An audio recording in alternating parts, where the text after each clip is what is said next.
Then we just fold and glue all these edges together using super glue or hot glue.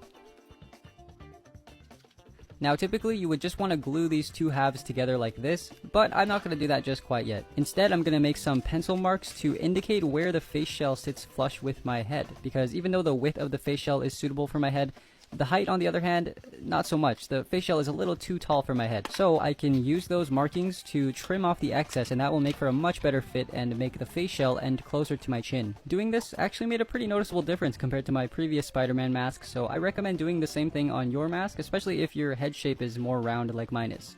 At this point, I went ahead and made the template for the lenses, and as you can see, there's a little bit of a gap right there because the holes on the face shell are quite big.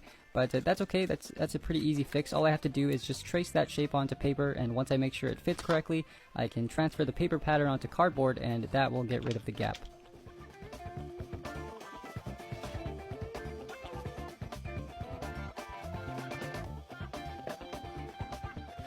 Next thing I'm going to do is cover the entire face shell in resin, and here we just basically want the cardboard to soak up all that resin so that when it dries it becomes rigid and durable.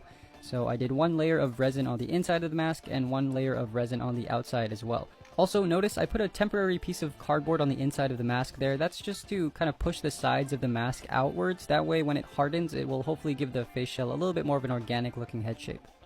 Once the resin fully dried, I just quickly sanded it down, and you don't need to sand it like crazy or anything. This is just done to rough up the surface and prepare it for the filler that we're going to apply on it. Alright, well here is some spackling that I had left over from my Captain America shield, and I'm now going to apply this all over the mask, covering the entire thing from top to bottom. I'm being very generous with it here because I want this mask to look seamless and smooth when I put the black fabric over it. By the way, you could also use wood filler for this, or Bondo, or anything of that sort, and I think you'd pretty much get the same results. The spackling only takes a couple hours to dry, and then I can sand down the whole thing to smooth out all those lumps and get a more refined shape like this. This might have been a little overkill, but I thought it would be a good idea to give it one last layer of resin, and that will just kind of seal the spackling and prevent it from cracking. This part is completely optional, but if you want, you can spray some Plastidip over the face shell, and that might make it easier to eliminate wrinkles in the fabric because the fabric will grip onto the face shell a little bit better.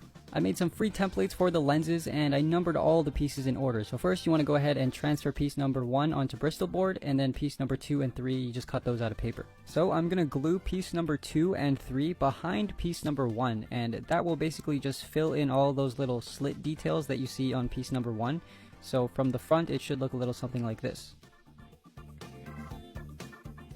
Moving on, I'm going to take some craft foam and slice a thin strip of it. It's nice if the craft foam already has an adhesive backing on it because we're going to run this piece of craft foam along that line